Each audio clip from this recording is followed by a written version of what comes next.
You'll be at the Wilbur Theater in Boston on September 16th for the Who Do I Think I Am tour. You released the book of the same name. When was that? In March? And Yeah. so is this like a companion tour for the book? It's going to be my stand-up show, and some of the themes that I talk about in my stand-up are in the book, but it's really just a stand-up tour where I'm also promoting my book of the same title. And, in the book, you're exploring your journey to find out who you are as Anjelah Johnson-Reyes. And the Reyes part you just added recently, that's your husband's last name, after 11 years. And Yeah. how I does... feel like he finally earned it. Well, good for him, Boy, that's tough, 11 years. I think he might stick around. I could do it. Jeez. I'll take his name. Was he like walking on eggshells the whole time? She hasn't taken my name yet. I don't know what's going to happen, I know. But how does, after 11 years, taking his name, how does that fit into your journey of trying to find your own identity? Do you know what I mean? Yeah, that's a great question. I felt like growing up, I always wanted my Spanish last name because the full title is Who Do I Think I Am? Story of Chola Wishes and Caviar Dreams. Yeah. And I wanted to be a Chola real bad. I wanted to be this tough Latina chick, but nobody was scared of Little Payasa Johnson. You know what I mean? Johnson was not the business. Right. And I always wanted my Spanish last name. And then I started doing stand-up, and I started becoming branded as Anjelah Johnson. And then I got married, and I finally had my Spanish last name. But I was like, well, I already have Anjelah Johnson. Everybody knows me as Johnson. I don't want to change it. And then 10, 11 years go by, and then I come out with this book, and I was like, this is a perfect opportunity to almost like a rebranding, kind of, reintroduce myself to the world. And so I'm like, I'm finally going to take my Spanish last name that I always wanted. And you wanted to be a Chola so bad, but you don't speak Spanish, and you never really learned Spanish. I would imagine it was very hard to try to pursue that goal without speaking Spanish. Did you get a hard time about that? Yeah, all the time. I mean, still now I don't speak Spanish. I mean, I guess I just could learn if I wanted to, but Yeah. I don't want to do the work. I just want to wake up one day and there be Spanish in my brain, because I think that I think Spanish thought, but they just come out English, I do. I feel like there is Spanish in there. I just don't know how to get it from my brain out of my mouth. I asked that because I'm Chinese, and my father is from Taiwan. My mother's from Pittsburgh. And you speak Pittsburgh. I speak. I can throw out the Pittsburgh lingo, no problem. How Yun's doing and stuff. But I never learned Chinese. And my father, when he came to this country, it was 1964. He landed in Southern California in the mid '60s, and it blew his mind. And he was like, "I'm never going back to Taiwan. This place rules." And he never really forced me to learn Chinese. And I never got a hard time from my relatives about it, but he took a lot of crap from my relatives for not forcing me.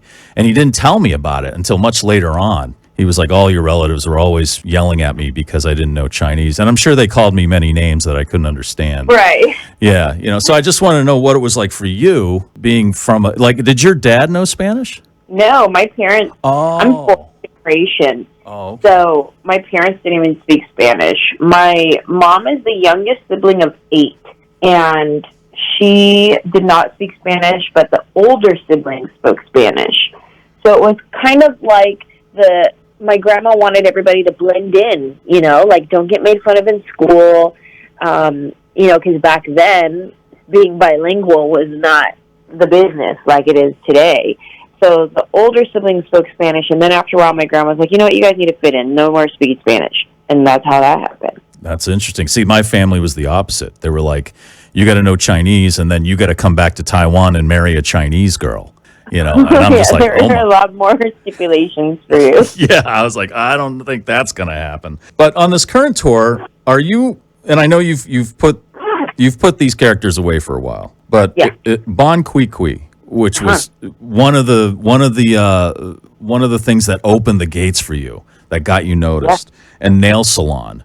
And Yeah. is that because it gets a little tiring to do those, like a musical artist with a hit song that they have to play at every show, or is it something? Is it because of this extreme politically correct atmosphere that we are living in right now? Well, it's gone through seasons. I've been doing these jokes, the nail salon specifically, for 15 years now. Yeah. So it's like there was a time early on where I didn't do the joke for a little while because I felt like I was trying to prove myself to people, like, oh, I'm more than this one joke. You know, I can do other things, and it was dumb. Like, I was just trying to prove myself. And then I realized, like, why am I doing that? People love this joke. It's like you said, like the music artist that has that hit that everybody loves and they're waiting for and they want to sing along with you and all that.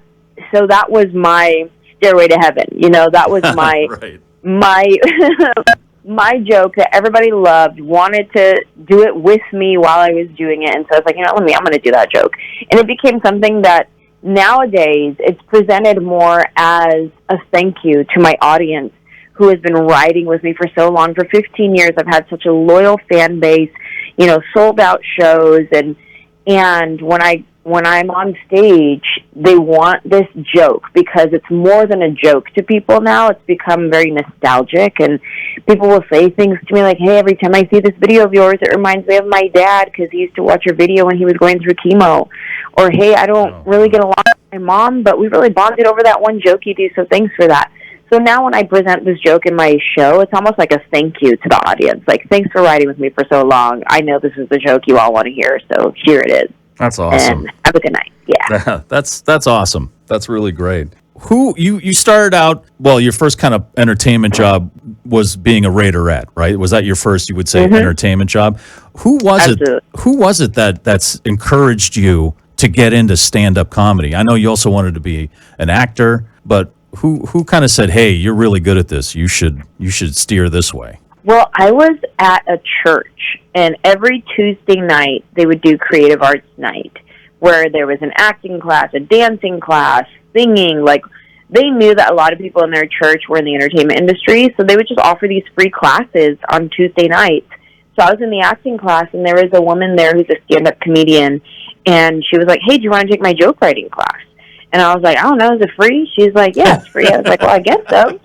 And that's how it all started. Like, she saw me in the acting class, and we would do improv games that were funny, and, you know, I would be funny in those games. So she's like, come take my joke writing class. And that's kind of how it started. Wow. That's awesome. You know, we're very similar in that fact also, where I always ask, is it free first? Yeah. Maybe that's the immigrant mentality in us. I don't know. Yeah. I don't know. Maybe. Yeah. It's definitely from my father. That's for sure. He was the cheapest guy on the planet. But oh yeah. Well, we're looking forward to seeing you at the Wilbur Theater here in Boston, September 16th, and looking forward to you'll have. Now, I would imagine you would have the books there for sale. Oh, also, yeah. Right? Okay. Yeah. Great. And there's even tickets. You could buy a ticket that comes with a signed copy of the book. Nice. Anjelah Johnson-Reyes, thank you so much for taking the time this morning, and we appreciate it, and good luck with the book, and good luck with the tour. Thank you so much.